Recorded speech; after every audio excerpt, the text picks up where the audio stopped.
আসসালামু আলাইকুম ওয়া রাহমাতুল্লাহি ওয়া বারাকাতুহু। প্রিয় নাজরিন, আমার ভাই বোনেরা, আপনারা যেনারা আমার এই ভিডিওটাতে ক্লিক করেছেন, আশা করি আপনারা দেখতে পাবেন জিনজাতিরা কিভাবে আজান পড়ে, মসজিদে আজান দেন কিনা এবং তারা নামাজ পড়েন কিনা আমাদের মতো নামাজ, এবং তারা নামাজ পড়ার সাথে সাথে আজান পড়েন কিনা আপনারা নিজে চোখে দেখতে পাবেন এবং শুনতেও পাবেন। তাই আপনারা যদি এই ভিডিওটা সম্পূর্ণ দেখেন বুঝতে পারবেন সে জিনজাতি কিভাবে আজান পড়ে আপনারা শুনতে পাচ্ছেন কিনা।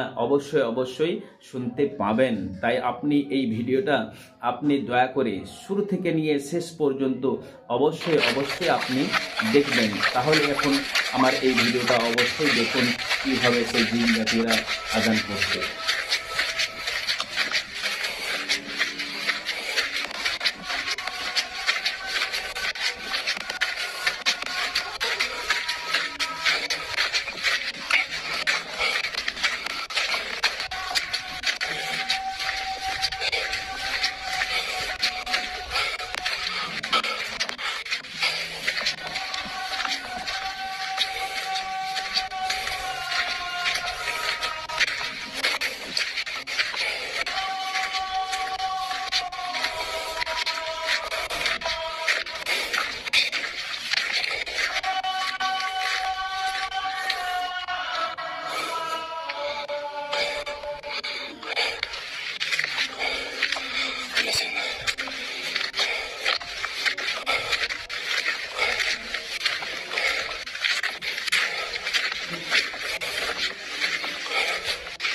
الله أكبر.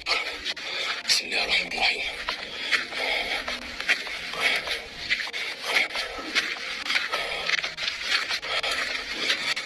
جماعة قرية بقالها 110 سنة مقورة في أذان.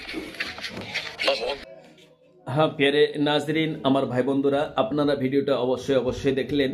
দেখার পরে এখন তার সত্য জিনিসটা কি, কেন সেই ভিডিওটা বারবার সেই ইউটিউবে দেখানো হচ্ছে এবং এই ভিডিওটার মূলটা কি বের হচ্ছে আপনারা শুনুন। এই জায়গাটা হচ্ছে এমন একটি লম্বা চওড়া জায়গা, এমন একটা ময়দানে হয়েছে এই মসজিদটা, যে মসজিদটাতে মারপিট হওয়ার কারণে, যুদ্ধ হওয়ার কারণে সেই মসজিদে আর কেউ নামাজ পড়তে যায় না। মসজিদটা বিলকুল খালি রয়েছে। আপনারা মসজিদটা চোখে নজরে দেখতে পেলেন। আর সেই মসজিদে দেখুন, আপনার দেখবেন এটা হলো ভিতরের সাইড। এই ভিতরের সাইডটাতে আপনার দেখুন কত সুন্দর হয়ে আছে ভিতরের সাইডটা। এবার দেখবেন যে একটা মোটা আওয়াজ আরম্ভ হয়ে গেল।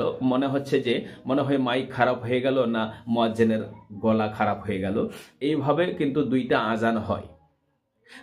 আজান হচ্ছে। কিন্তু এই জায়গাটা, যে জায়গাতে আজান হচ্ছে সেই জায়গাটা হচ্ছে মসজিদ। সেই মসজিদে আজান হচ্ছে। এখন সেই মসজিদটার নাম আপনারা হয়তো পেয়ে যাবেন, গোস্ট হাউস বলে সেই জায়গাটার নাম রাখানো হয়েছে। সেখানে জিনজাতির ঘর হয়ে গেছে। সেই জায়গার মধ্যে যারা ইউটিউবার আছেন তেনারা সেই ইউটিউবার ভিডিও তৈরি করতে যাচ্ছেন, সেখানে ভিডিও তৈরি করে নিয়ে এসে ভাইরাল করছেন। যাই হোক, যেনারা আজান পড়লেন, আপনারা আজানটা শুনলেন, সেটা অন্য কেউ নাই, সেই ইউটিউবারের মধ্যে একটি মানুষ আজান দিচ্ছিল। সেটাই আমি খুঁজে দেখলাম সততা। তাই আমি সত্য জিনিসটাই খুঁজলাম, হক জিনিসটাই খুঁজলাম, খুঁজে পেয়ে গেলাম যে তারাই একজন আজান দিচ্ছিল। এটাই হলো সত্য। যদি আপনি বেশি করে জেনে থাকেন অবশ্যই আপনি কমেন্টে লিখবেন যে আমি বেশি জানি। তাই অবশ্যই আপনারা ভালোভাবে জানতে পারবেন।